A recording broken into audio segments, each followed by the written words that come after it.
ఒక కళాయి తీసుకొని స్టవ్ ఆన్ చేసుకొని ఇప్పుడు ముందుగా ఆయిల్ వేసుకోవాలి. నేనైతే ఒక 4 గరిటెల ఆయిల్ తీసుకుంటున్నానండి.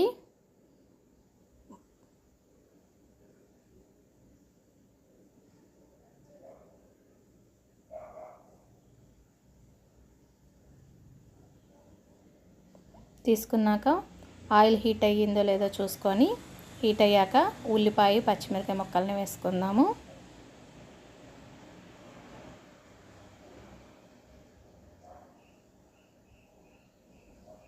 ఇవి బాగా వేపుకుందామండి. పచ్చిమిరపకాయ ఏగే వరకు ఉంచుకుంటే సరిపోతుంది. ఇప్పుడు మటన్ ముక్కలను కూడా వేసేసుకుందాము. వేసుకున్నాక సాల్ట్ 2 స్పూన్లు, నేను కల్లుప్పు తీసుకుంటున్నాను, మీ ఇష్టం. అలాగే పసుపు 1/2 టీ స్పూన్, అలాగే అల్లం వెల్లుల్లి పేస్ట్ 2 స్పూన్లు. ఘాటుకు తినేవాళ్ళు ఇంకా కొంచెం తీసుకోవచ్చు. ముక్కలకి బాగా పట్టేలాగా కలుపుకోవాలండి.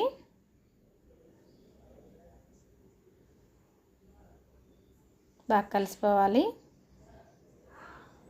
తర్వాత నీళ్ళు ఎగిరేంత వరకు మూత పెట్టేసుకొని ఉంచుకుందాము.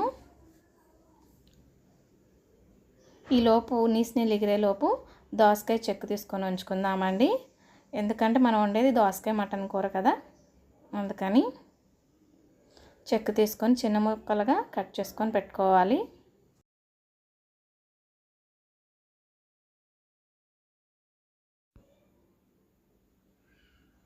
మధ్య మధ్యలో మనం నీళ్ళు ఎగిరినాయో లేదో చూసుకుంటూ ఉండాలి, లేదంటే అడుగంటుతుండండి. ఒక్కోసారి లో ఫ్లేమ్లో పెట్టుకోవాలి. మరీ సిమ్లోనూ కాదు, మరీ హైలోనూ కాదు, మీడియం ఫ్లేమ్లో పెట్టుకొని ఉడికించుకోవాలి మటన్ ముక్కల్ని. బాగా ఉడికిన తర్వాత ఇప్పుడు కారం వేసుకుందాం. 2 స్పూన్ల కారం వేసుకుంటున్నాను. దోసకాయ కదా, కావాలంటే ఇంకా ఎక్కువ వేసుకోవచ్చు. దోసకాయ పులుపుకి ఎక్కువ పడుతుంది. మాకు చిన్నపిల్లలు ఉన్నారు, అందుకని 2 స్పూన్లు వేసుకొని బాగా తిప్పుకుంటున్నాను. తిప్పుకున్న తర్వాత కట్ చేసి పెట్టుకున్న దోసకాయ ముక్కల్ని వేసుకోవాలి. వేసుకొని బాగా కలుపుకోవాలి. ఇప్పుడు దోసకాయ ముక్కలు మగ్గేదాకా మూత పెట్టేసుకొని ఉంచుకుందాము.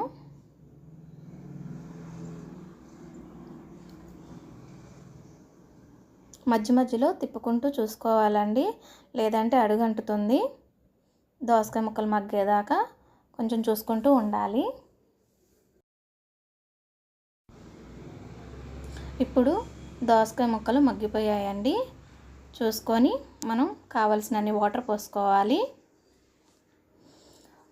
నేనైతే 2 గ్లాసెస్ పోసుకుంటున్నాను, మీ ఇష్టం. కొంచెం ముదురు మాంసం అయితే కొంచెం ఎక్కువ పోసుకోండి, లేత మాంసం అయితే 2 గ్లాసెస్ సరిపోతుంది.